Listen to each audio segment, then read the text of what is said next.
what the rap audience ain't ready for is a real person. You know what I want to say, a real N-I-G-G-A. I'm coming at him 100% real. I ain't compromising Nathan. Anybody that talk about me got problems. You know what I'm saying? It's going to be straight up like if I was a street person. That's how I'm coming at the whole world, and I'm being real about it. Your homie Gab is in the building. Here is the full interview I did with my homeboy Gonzoe about Tupac. For the last time. Rest in peace, homie. One love. Everywhere I go, I hear shots. Gas pop, how should we handle this? Born in the land of the scandalous. So what you wanna do? What should I do? Should I bang with the red or should I bang with the pistol? I got different cage with my Glock to your grill. Let the dum-dums loose. Now your brains is on the center, nigga. Murderous mind state. Can't keep my nine straight. My destiny in this motherfucking game is either to get rich or die. In this life I lead. Only Gab can do it like this. Yo, YouTube, what up? It's your homie Gab, I'm in the building.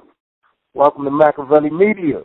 Today, I have some hip-hop royalty, a West Coast legend, a young legend at that, who's still doing his thing. A lot of y'all may have heard of him. A lot of y'all know who he is. This is the only brother I know that ran underneath two West Coast dons. One the Don Mega and the other MAKAVELI. Give it up to my homeboy, Mr. motherfucking Gonzoe. What's up, Gonzoe? Gabbo, what up, baby? What up, nigga? The whole motherfucking B-more, nigga. You already know how I feel. Man. Oh, man. Yeah, nigga. Straight from BWI, yeah. Yes, sir. Yes, sir. See, a lot of people don't know, man. Me and Gonz used to chop it up. We've been chopping up over the last year or so, right? Over the phone and shit. Look, try a little bit more than that, nigga. Give me a little bit more room, Gabbo. Don't just box me in a little bit more right. here, nigga. And it wouldn't be official. My show ain't feel official unless I had my man on here. Because I done talked to quite a few people, but, you know what I mean? When it's a motherfucker that I've seen come up, like, I remember being a young cat watching this nigga do his thing with Ice Cube, and I used to look at the TV like, yo, those niggas with Ice Cube. I could tell they was young, and I used to be like, damn, them niggas with motherfucking Ice Cube. Yo, you got to go into it. Explain to my listening audience what it was like, you know what I mean, being under Ice Cube's wing, and how did you meet the nigga? Man, I met the nigga Ice Cube. Okay, this is a two-part question, and I'm going to answer this shit. You nigga want to know how I met Cube and what it was like being under his wing. Okay, I'm going to tell you how I met him first. The nigga was shooting a movie over there by USC, right? It was a movie called Higher Learning. The motherfuckers was in college and all that shit. You remember that movie? Absolutely. It's a classic. Where the nigga Remy was on the roof shooting niggas and shit. Yeah. So that nigga they shot that movie USC. You feel me? Mm-hmm. And the nigga, you know, USC is in the middle of South Central LA. Yeah, that's the Ivy League school and all that type of shit. But shout out to my LA niggas. Right. That shit is in the hood. You feel me? So, you know, I didn't see the nigga. There was the nigga that went to my school. Actually, the fat nigga, he lived like right next to USC. So that nigga seemed like somebody shooting a movie over there. At the time, Hawthorne was a group of 5 niggas. You know what I'm saying? I wasn't in the group at the time. I was a nigga that was on the cover of Sports Illustrated, nigga. I probably could put a bit of Paris in the NFL right now. Well, he was an athlete, Don? Yeah, I was an athlete, my nigga, like, you know, like highly recruited athlete. Like I said, I went to Dorsey High School, you know what I'm saying? We was like, you know, still to this day, it's like a football, a machine of getting kids to college, getting kids from college to the NFL. It's like, you know, we probably hold the record in California, you know what I'm saying? Even the Raiders general manager, you know, the coach on our team, and his brother, while they was in the NFL, but never mind all that. So I'm playing football, these niggas that's in Caution, one of them go to my school. And one day, I'm ditching class and shit, and I ditched and went to the library. And he was like he had like an elective that period of being like a student helper in the library or whatever. So the nigga, seen me ditching class in the library, and it was his job to like come snitch on all the people that was ditching, basically. You feel me? So the nigga came over to the He's a professor. Exactly. Yeah, I mean, like that was his job for the teachers, actually. So, right. A nigga came over there and was like, bro, you can't be in here unless you're doing work. And I was like, I'm doing work. You feel me? Like, look what I'm doing. And I said, I'm doing work. So he seen that I was writing a rap. And was like, oh, you rap? I was like, yeah, I don't, not really. Like, nigga, I'm just trying to act like I'm doing some work. You feel me? And then he was like, you should come to the studio with us. I was like, the studio? What the fuck is the studio? You feel me? And it was a studio right there on Crenshaw. You feel me? The studio right there on Crenshaw. So that Saturday, he was like, come to the studio. So my mom gave me $60 and gave me like $20 an hour to go to the studio. So I paid for 3 hours, met the nigga at the studio. Anyway, like I said, Carson was a group already.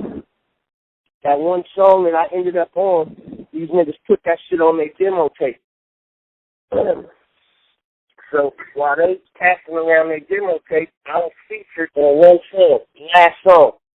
And the niggas put a sample in the song that had Cypher's Hill on the sample. Oh, okay. Did they want to make any of the albums? Yeah, this is how Ice Cube and Cypher's Hill had the beef. Like that one song, the first sample in that nigga's song, what the nigga, when Cube was filming the movie, the nigga from Caution, he ran up on Cube with the demo tape. And remember, I was on the last song. So the nigga Cube called back 6 months later and was like, whoever's on the last song, that's who the fuck I want to sign. That's who I want the group to be. Now, remember, nigga, I was playing football, doing some other shit. This 6 months later, nigga, I forgot about that day in the studio. So how many people was on the last song? It was you and the other 5 cats, so you had more people on that. Nah, nigga, that's the fucked up thing about it. Caution was 5 dudes. Like, them niggas had to, niggas, like, drop 3 niggas out the group, nigga, and pick me up. Oh, shit. So Cube was like, nigga, I'm only signing the last 3 niggas on the group. I mean, the last song I heard, that's who I want. And I happen to be on that last song. So how did that work out there? But y'all wasn't really crew at this point. Y'all was just some niggas that linked up and went to the studio. So how did that work? Nigga, I didn't even know the other niggas, Gabbo. I just went to school with one of the niggas. I didn't even know Kato at this point. I met him one day at the studio. So it was a thing to where it was obvious that Cube, he wanted me. Like, you know what I'm saying? Like, it wasn't even an issue. Like, you know what I'm saying? Like, he wanted me because I think I reminded him of Easy E. You know what I'm saying? Just raw talent that he could polish, and you know what I'm saying? It was most of the cats make his own, no doubt. Exactly. Hey, for people that don't know out there, Gonzoe's a dope-ass artist, too, man. You got to check his music out. Gonzoe's still putting out fucking fire. That's 20-something odd years in the game and still going strong. You heard me? Yes, sir. So, I mean, that's basically how I met that nigga, man. It was on some, like I didn't play it, or I didn't sign up to be a rapper like most these niggas, you know what I'm saying? Like, the game chose me. I didn't choose the game, it chose me. That's why I have so much respect for the game, and I'm technical about this shit because I know it is rules to this shit, and it's not for everybody. You know what I'm saying? Right. All right, so let's get in the pot, man. We got the introduction to Ice Cube. How in the world did you meet TUPAC Shakur? Well, how I met Pac was Caution was managed by Suge Knight, basically. Well, not Suge Knight, but Suge Knight's wife management company, which was Nightlife Management at that time. Her name is Sharita Knight. Right. Shout out to my girl Sharita. She's a long-time friend and, big part of the channel. So big up, Sharita. Yeah, that's family. You know what I'm saying? Like, right. She can't be no wrong in my eyes. Serious, nigga. But Sharita, she started to not only, she started to, manage. Once she started to manage caution, we started to see different type of money. You know what I'm saying? Like, niggas got to understand, like, Cube is one type of way. So where that nigga's rich as shit, and, he's cool, and he going to make sure niggas getting money, whatever. It was just a different type of money. Once we start fucking with Sharita and the Death Row guys, you know what I'm saying? It was a different type of money. You know what I mean? To where, don't get me wrong, Cube, that nigga changed. It was a life-changing experience signing the Ice Cube. You feel me? Like, we wasn't poor anymore. But it's still levels to this shit to where, you know what I mean? Like, Death Row at that time was on another level. So when we got with Sharita and Suge and started touring with Pac and, being on soundtracks with the Dog Pound, Jackie Chan, the TUPAC, like, nigga, that was 160 bands for one song. So, damn, just to give you an idea of, what type of money that I'm talking about, back in 1995, it went from us getting $15,000 a month to we splitting it, nigga getting 5 bands a month plus show money, you feel me, and whatever else. So a nigga probably makes, $15,000 a month a piece to nigga having hundreds of thousands in the bank. It's a big difference, you feel me? Fuck yeah. How old was you when all this was going on, Gonzo? Tell the people how old you was. I was 17, 18 years old. Shit. Hey, that's a good deal right there. Sign me up right now. Hey, look, this nigga Ice Cube said, hey, nigga, I'm going on tour. Now, this was my first week of 12th grade, my nigga. My first week of 12th grade, I'm on the cover of Sports Illustrated, nigga. I'm recruited by, nigga, every school that you could think about. This nigga Cube said, nigga, I'm going on tour. You coming or not? I said, nigga, what do you mean? Nigga, nigga, in my first week of 12th grade. Nigga said, nigga, are you coming or not, cuz? Nigga, I ain't went back to school since. Oh, man. Dropped out, cuz, and we ain't got that bread. So, did Cube know about your collegiate situation as far as you had a chance to go to college and playing football? Absolutely.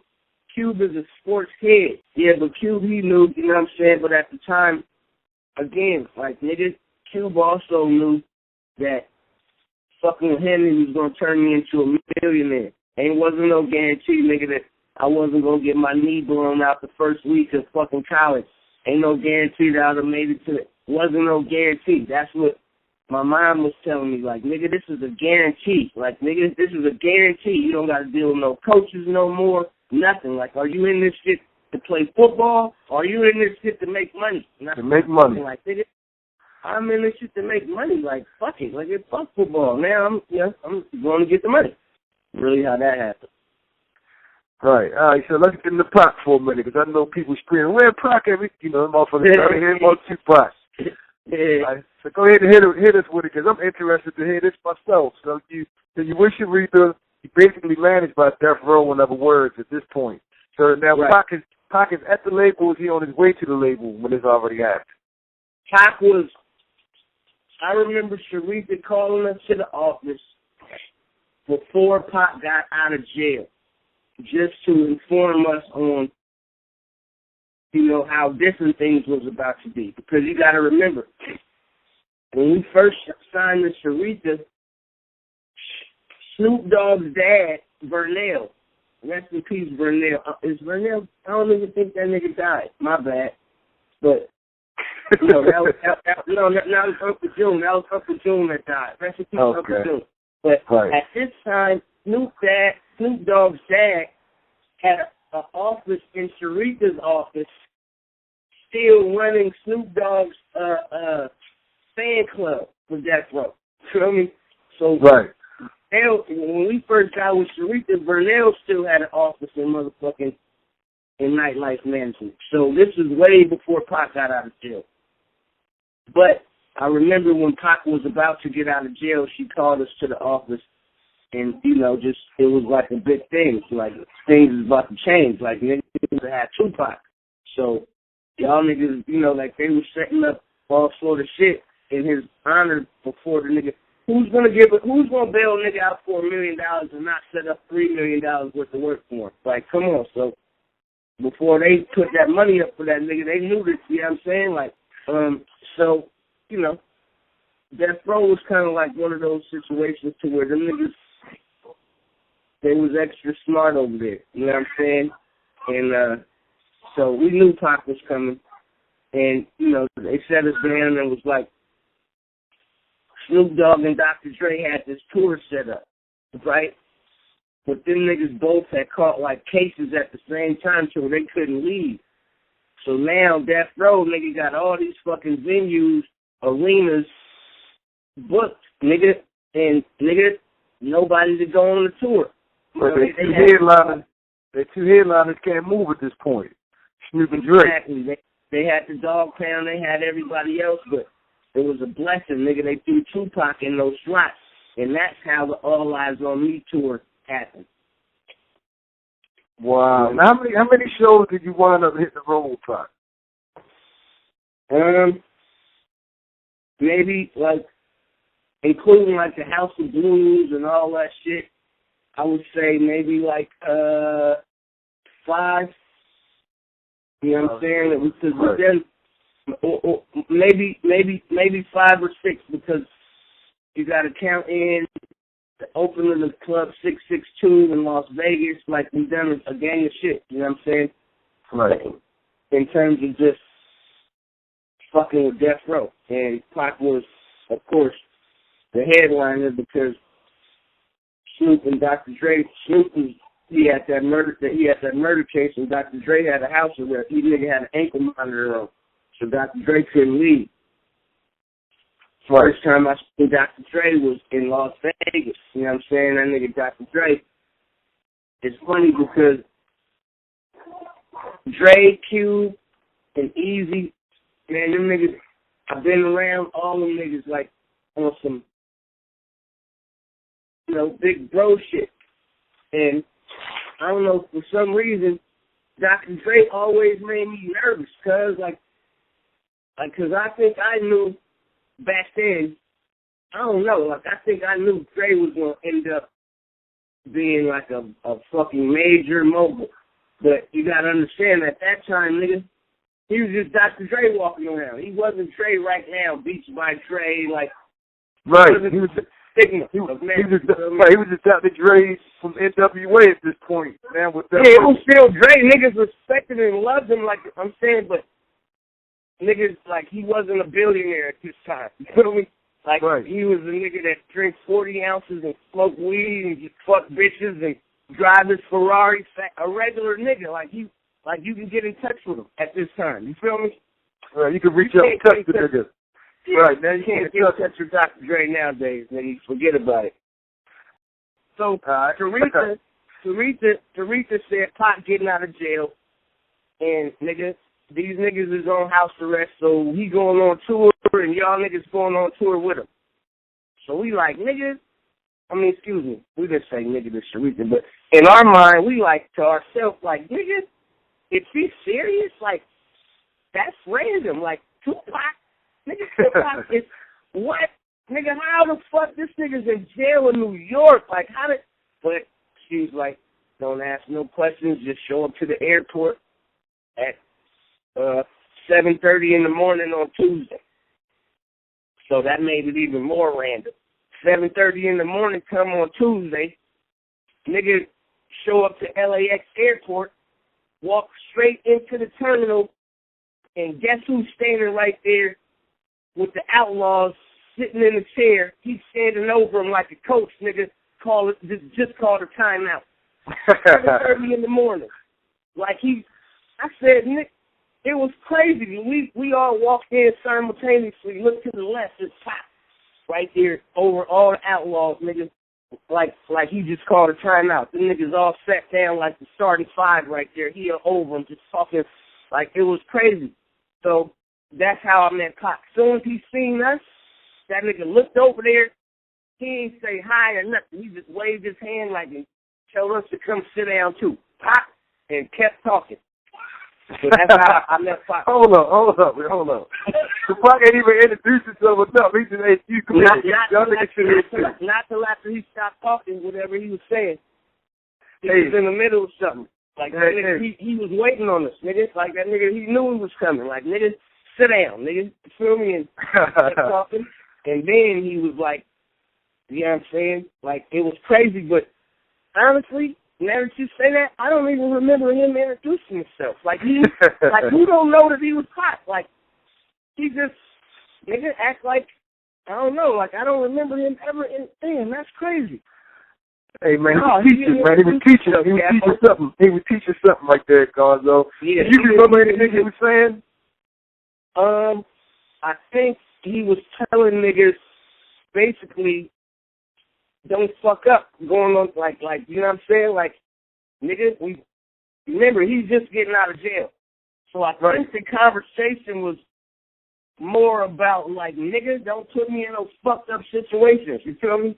Don't take no pussy, none of that type shit, you feel me? Like, nigga, don't eat straight business right now. Yo, it was like that talk. That's so dope on so many levels because, make no mistake about it, Makaveli was the general for real, you know what I mean?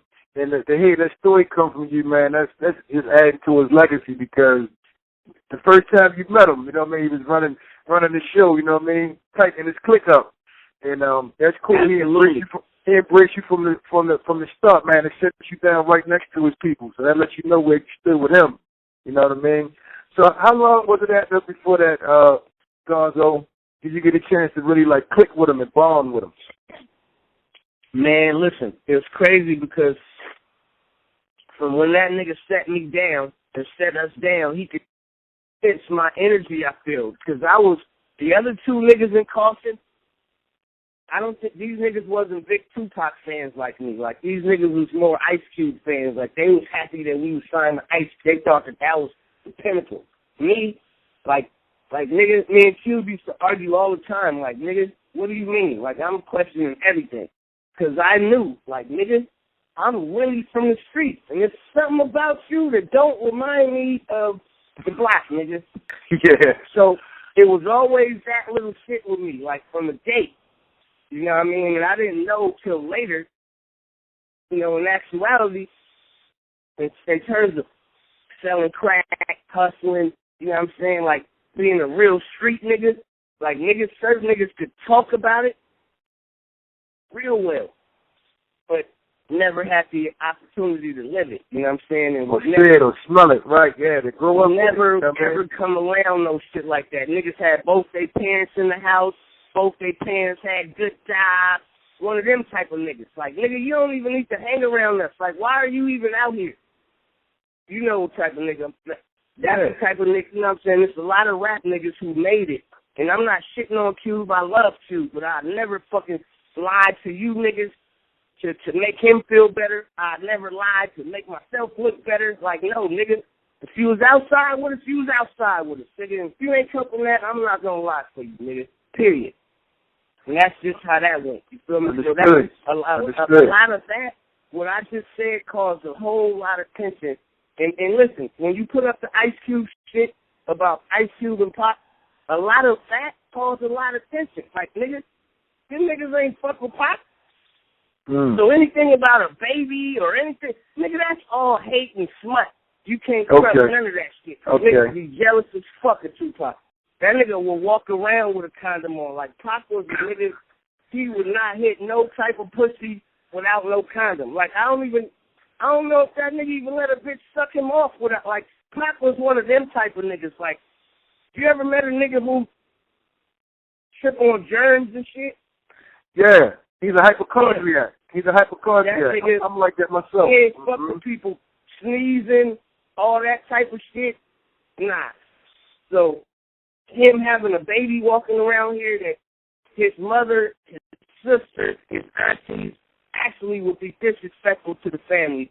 They such a loving people to where if he had anything that was even remotely his, they would embrace it. So if you heard anything on the streets and didn't hear from them, it's a fucking lie. Period. Facts.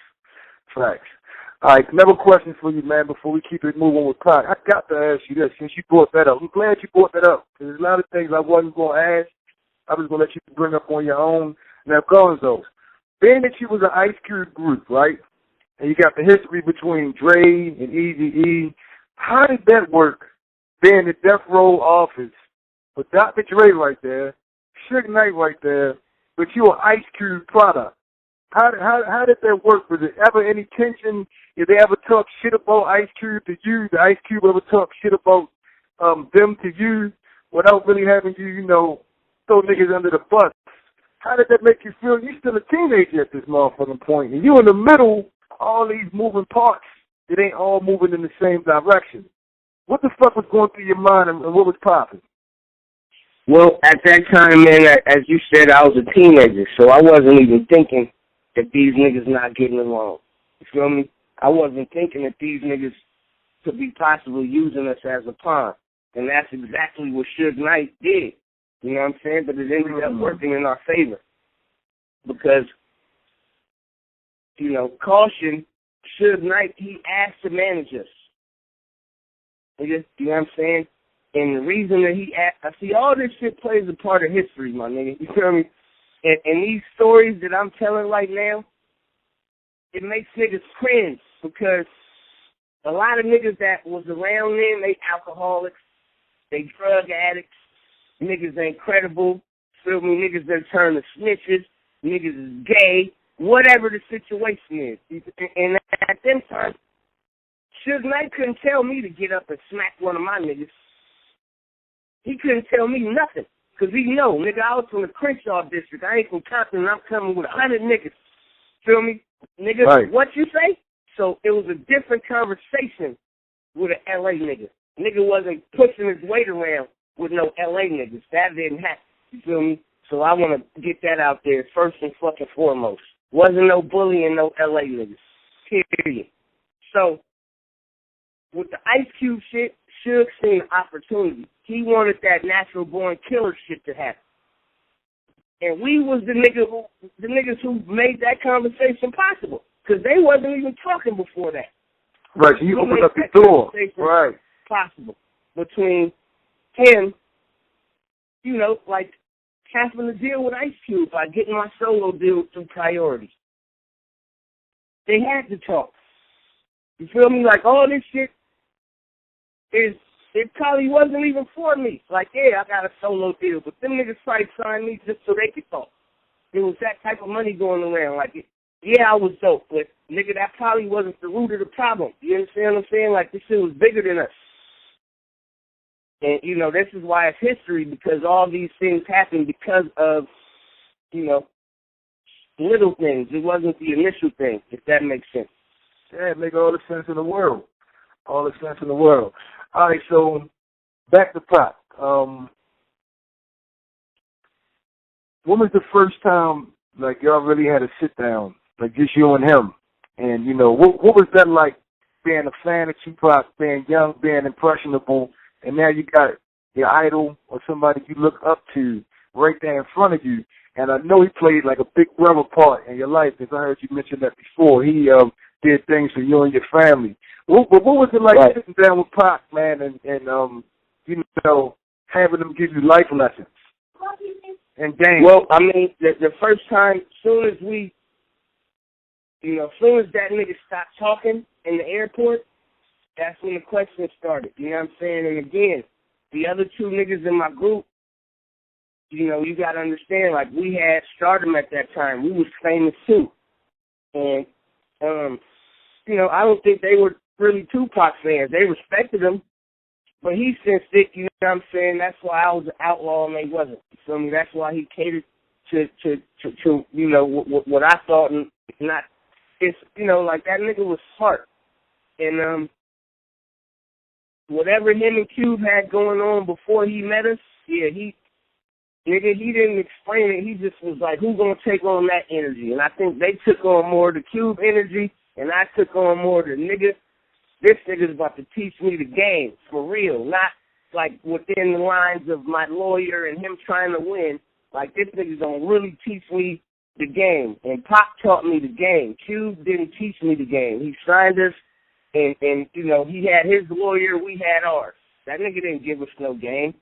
You feel me? That nigga didn't try to teach us nothing. Like, that nigga tried to get the best deal possible for himself, and it was all business. And I respect him for it. I'm not shitting on him because that's what business is. But at that time, I thought business was emotional. I thought business was a friendship. I thought business was you know, but that wasn't what it was. So when I met Pop, he explained that. Like, nigga, that nigga, you complaining about this nigga to me, but nigga, that ain't his job.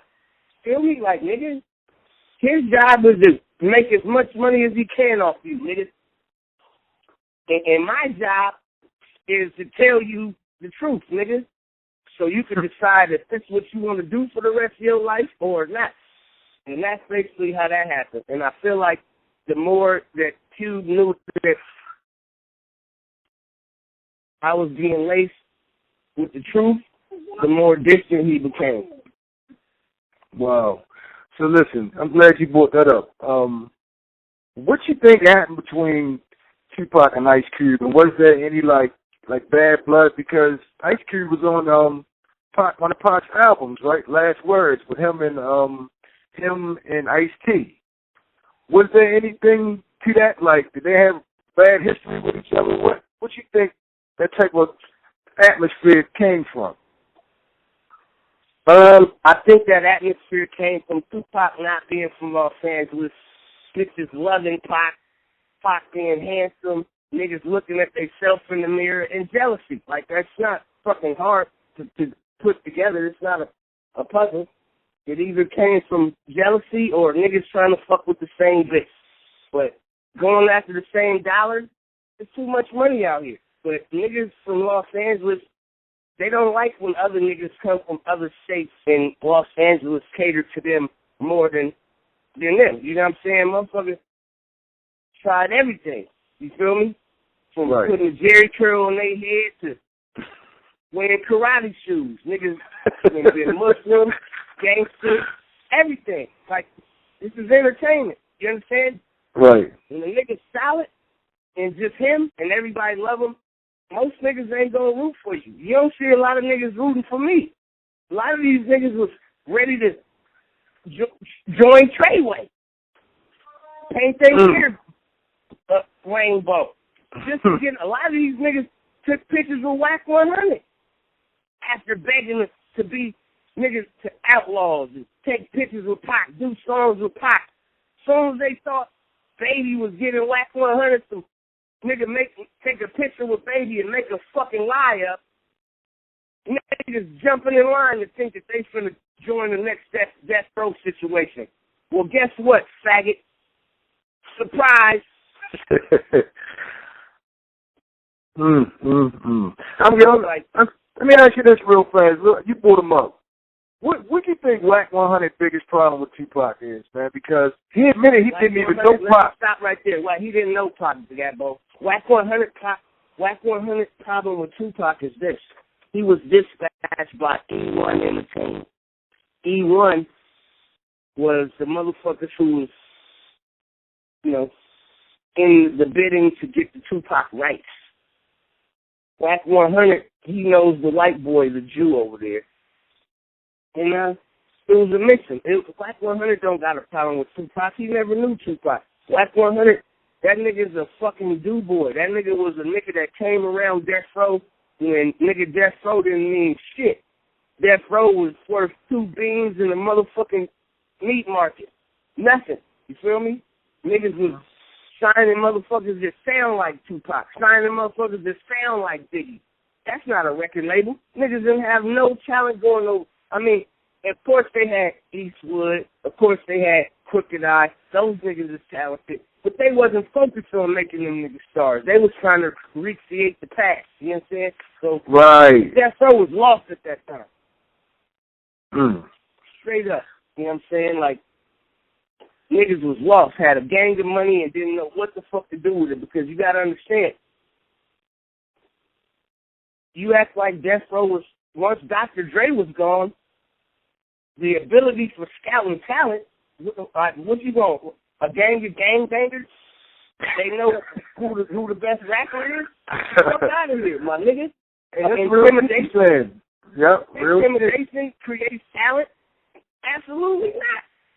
Nigga, you about to lose in a few years. They're going to lock your ass up or figure, see, that was, you know, and that's just what it was. Niggas thought that they was going to recreate the past, and white folks had another thing coming, because once you got off on that, nigga, you were supposed to recreate yourself. You were supposed to reinvent yourself. You were supposed to see some longevity in yourself. But, you know, niggas cut their head off. You understand?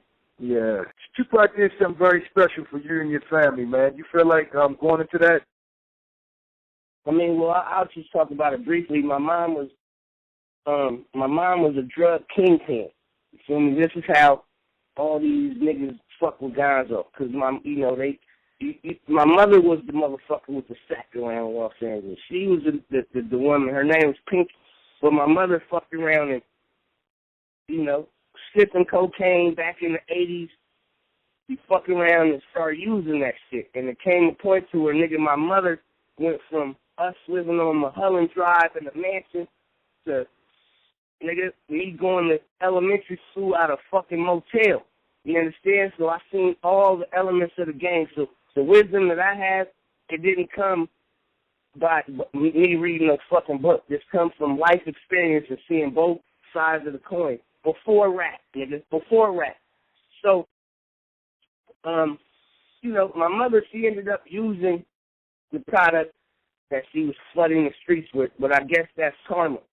And it's persistent to, you know, I got passed around my family, living with different people, to where eventually I ended up living with people who weren't my family. You know what I mean? Just people that my mother used to hustle with back in the day, and they took me in. You know what I'm saying? And I'm a kid. So I'm playing football, and I'm doing really well in football.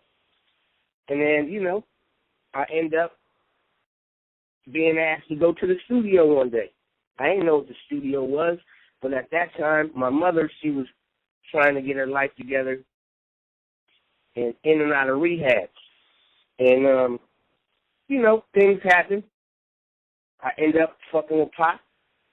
My mother was trying to go to rehab, and she needed $8,000, and that nigga, somehow he made it happen. She's sober to this day. My mom been sober over fucking 18 or 22 years. Hey, man, y'all got to give a round of applause for that shit. That's big right there. Shout out to Mom. Mom, keep moving, keep doing the right thing. You know what I mean? God bless you. Let's get to dumping real quick. That's the first time I've really heard you, like, really spit. You know what I mean? I heard the Conscious joints, and I heard you do your thing on that, but the dumping joint with Pac, yo, that's one of my favorite unreleased Tupac recordings, man. What was that like? How did it come together? And when did you actually hear the finished product? I heard the song, like, I didn't really, it was no finished product until niggas put out those MAKAVELI mixtapes and shit. You feel me? Like, I heard the song that night. Then we done it after we done it, but that nigga Pac, he ain't let you take no song home with you or no shit like that. So nigga wasn't leaving the studio with no fucking tape of the song. You feel me?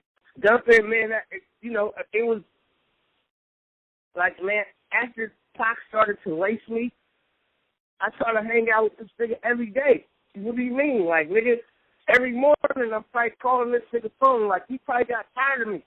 Feel me? Like, nigga, once he started giving me game, like, nigga, I was like a crack fiend. Like, nigga, where you at today? What's happening today? Where you eating at today? Nigga, I'm pulling out. Nigga, what's happening?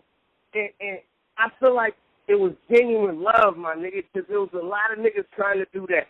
But Pac, he catered to that shit. He fucked with me. Like, on this life I lead, you hear Pac doing my ad-libs, nigga. I ain't never heard Tupac do no other nigga ad-libs. Yo, so I gotta ask you this. I can't chop it up with a West Coast player and not ask him this, yo. What was it like late night with Pac, hanging out, clubs, at the studio, groupies, weed? Okay, let me stop you right there, nigga. Pac was always kept a nigga in his place, my nigga. That nigga Pac didn't allow me to hang out with him and fuck no bitches with him. I ain't never fucked no bitches with Pac. Nigga, okay.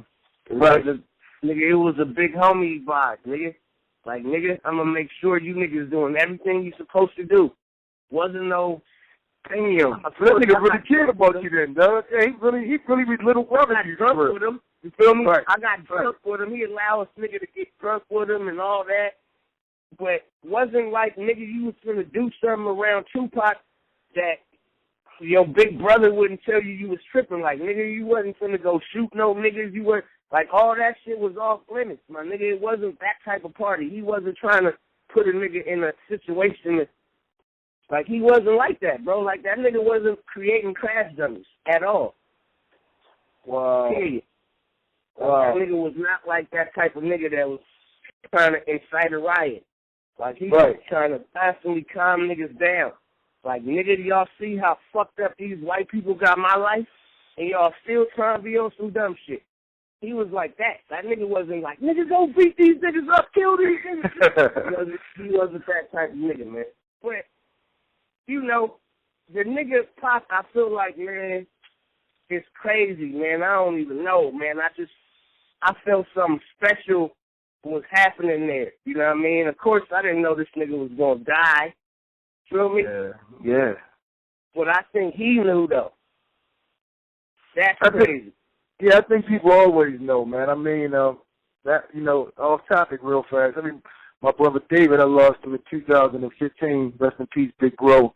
And I just remember the conversations I would have with him. He would always be teaching, yo. We'd be in the supermarket, and a nigga be trying to tell me some real shit. And I'd be looking like, yo, just chill.